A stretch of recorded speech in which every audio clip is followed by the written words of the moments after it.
तो ये limit fit and tolerance का मतलब क्या है? आपने बहुत बार इसको समझा होगा, आपने बहुत बार इसको पढ़ा होगा, आपको भी पता है और सबको पता है कि इसको कैसे फाइंड आउट करते हैं, इसका फॉर्मूला क्या है। कोई आपको कोई अगर पार्ट दे तो आप इसका कैलकुलेशन करके आप इसका लिमिट फिट एंड टॉलरेंस निकाल लोगे, तो आपको ये सब पता है। लेकिन इसका प्रैक्टिकल मीनिंग क्या है, हम ये यूज़ क्यों करते हैं, इसको अगर हम यूज़ ना करें तो क्या होगा।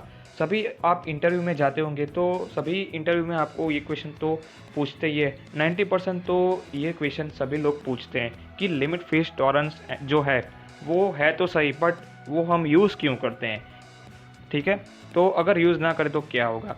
तो इसका मैं प्रैक्टिकल आंसर इसमें बताने वाला हूँ कि कैसे। मैं ये नहीं बताने वाला कि कैसे हम limit fit and tolerance find out कर सकते हैं, बट प्रैक्टिकली मैं बताने वाला हूँ कि इसका यूज़ क्यों करते हैं, इंडस्ट्री में इसका यूज़ क्यों होता है।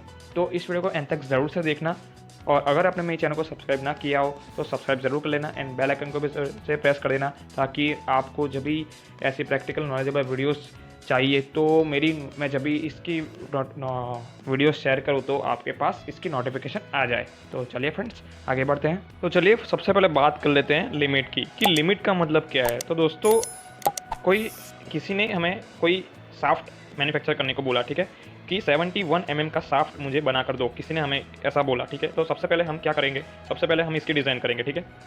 तो हम यहाँ पर 71 mm का साफ्ट हमने ये डिज़ाइन किया, ठीक है। और इसका डायमेंशन क्या होगा, इसका डायमीटर 71 mm होगा, ठीक है।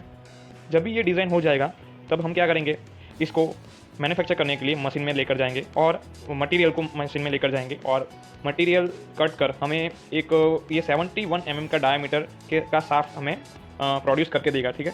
और ये जब भी प्रोड्यूस हो जाएगा, जब भी ये साफ्ट बन जाएगा मशीन में, उसके बाद ये क्वालिटी कंट्रोल डिपार्टमेंट में जाएगा और क्वालिटी कंट्रोल वाले इसको चेक करेंगे कि इसका डायमेंशन 71 mm है कि नहीं, ठीक है। तो इसको माइक्रोमीटर, वर्नियर कैलिपर और बहुत सारे गेजेस होते हैं, तो किसी से भी इसको मेज़र करने का ट्राई करेगा, ठीक है।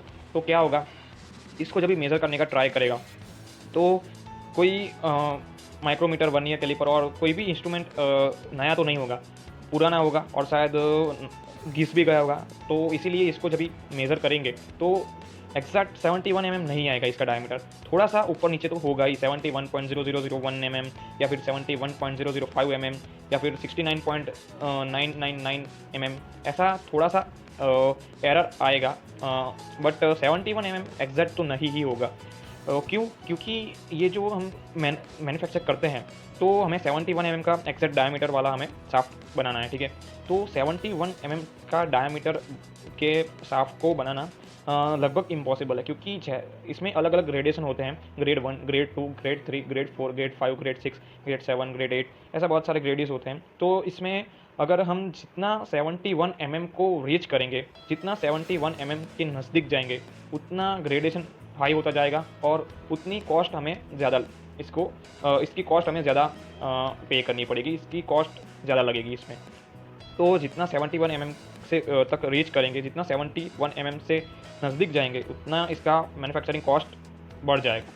तो ऐसा तो सभी इंडस्ट्री में होता ही है, कोई भी पार्ट बनाते हैं तो ये एग्जैक्ट डायमेंशन का तो नहीं होता है, बट थोड़ा आगे पीछे तो रहता ही है। तो इसीलिए क्या किया इन लोगों ने, लिमिट का एक नया क्रिएशन किया कि लिमिट सभी पार्ट्स में इन लोगों ने मेंशन की कि ये जो पार्ट है पर्टिकुलर, तो उसकी जो ये हम कोई लिमिट रख देते हैं, ताकि ये लिमिट से अगर बाहर जाए तो हमें ये पार्ट पूरा इस पार्ट में हमें कुछ एडिटिंग करना होगा, थोड़ा सा इसमें आगे पीछे करना होगा और इसको जो डायमेंशन है, परफेक्ट डायमेंशन है, उसको रीच करना होगा। तो ये इंडस्ट्री वालों ने क्या किया, परफेक्ट ऐसा डायमेंशन वाला नहीं क्रिएट किया जा सकता, नहीं प्रोड्यूस किया जा सकता, इसीलिए इन्होंने एक स्टैंडर्ड थोड़ा लिमिट मेंशन की सभी पार्ट्स में कि ये जो साफ्ट है, ठीक है। तो अगर हम इसकी लिमिट मेंशन करें तो 71 प्लस और माइनस, इसमें एक मिनट, प्लस और माइनस 0.5। तो ये जो मैंने यहाँ पर लिखा 71 प्लस और माइनस 0.5, इसका मतलब क्या है, इसका मतलब ये है कि एक मिनट, इसका मतलब ये है कि ये जो डायमीटर है, ये जो साफ्ट है, इसका डायमीटर 70.5 से लेकर 71.5 mm तो इसके बीच रहना चाहिए, ठीक है।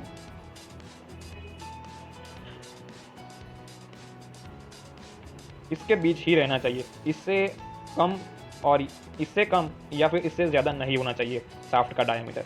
इससे अगर कम रहता है या फिर इससे ज़्यादा रहता है शाफ्ट का डायमीटर तो वो नहीं लिया जाएगा। वापस से इसको दोबारा उसमें कुछ कटिंग करके या फिर कुछ एडिटिंग करके इसको इस रेंज के अंदर ला दिया जाएगा। तो ये सभी लोगों ने लिमिट एक मेंशन की कि अगर हमें कोई पार्ट बनाना है तो इसकी लिमिट तो चाहिए ना। हम परफेक्ट डायमेंशन को रीच करेंगे उतना ग्रेडेशन हाई होता जाएगा और हमें इसकी मैन्युफैक्चरिंग कॉस्ट ज़्यादा चुकानी पड़ेगी। तो अगर हम कोई पर्टिकुलर कोई पार्ट की बात करें तो कोई लाइट या फिर कोई रफ़ पार्ट की बात करें कि अगर हम इसकी लिमिट बहुत ज़्यादा रखते हैं, कोई मान लीजिए 100 mm का कोई पार्ट है और वो रफ़ यूज़ के लिए चाहिए किसी को, और उसकी लिमिट हम 99 से 101 mm तक रखें तो चलता है, तो इसकी मैन्युफैक्चरिंग कॉस्ट बहुत ही कम है। क्यों? क्योंकि इसकी लिमिट है वो ज़्यादा है। अगर हम 100 mm का पर्टिकुलर पार्ट है, 100 mm इसका डायमेंशन चाहिए, बट हम 99 mm मैन्युफैक्चर करके दे देते हैं या फिर 101 mm मैन्युफैक्चर करके देते हैं, तो इसमें भी कोई फ़र्क नहीं पड़ता है, वो चल जाता है। तो ऐसा कोई हम पार्ट बनाते हैं जिसकी लिमिट ज़्यादा हो, और लिमिट ज़्यादा होने का मतलब इसका ग्रेड जो है वो बहुत ही लो ग्रेड क्वालिटी का होगा और इसकी मैन्युफैक्चरिंग कॉस्ट कम आएगी।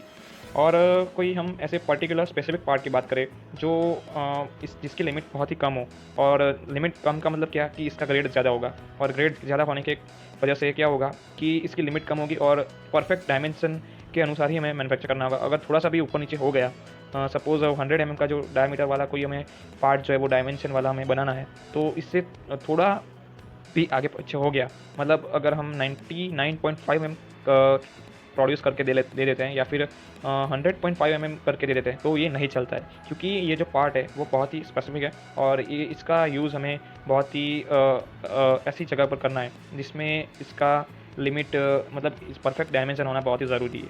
अगर परफेक्ट डायमेंशन इसका नहीं होगा तो ये पार्ट नहीं चलेगा। तो ऐसा कोई हमें पार्ट मैन्युफैक्चर करना हो तो इसका ग्रेड ज़्यादा होगा, और इसका ग्रेड ज़्यादा होने के कारण इसकी मैन्युफैक्चरिंग कॉस्ट ज़्यादा आएगी। तो इसीलिए आप समझ गए होंगे कि जैसे लिमिट जितनी कम होगी उतना मैन्युफैक्चरिंग कॉस्ट ज़्यादा होगा, और जितनी लिमिट पार्ट की ज़्यादा होगी उतना मैन्युफैक्चरिंग कॉस्ट कम आएगा।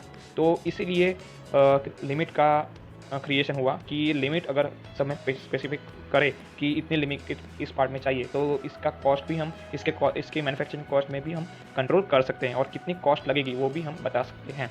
तो लिमिट इस तरह से काम करता है और इसीलिए लिमिट जो है हम यूज़ करते हैं।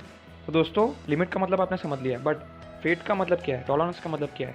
सभी को ये तो पता है कि टॉलरेंस एंड फेट हम इस फॉर्मूला का यूज़ करके हम फाइंड आउट कर सकते हैं, बट हम यूज़ क्यों करते हैं वो नहीं पता होगा शायद। तो लिमिट हमने समझ लिया, बट टॉलरेंस एंड फेट क्यों यूज़ करते हैं तो वह मैं आपको आगे वीडियो बनाकर आपके साथ शेयर करूँगा।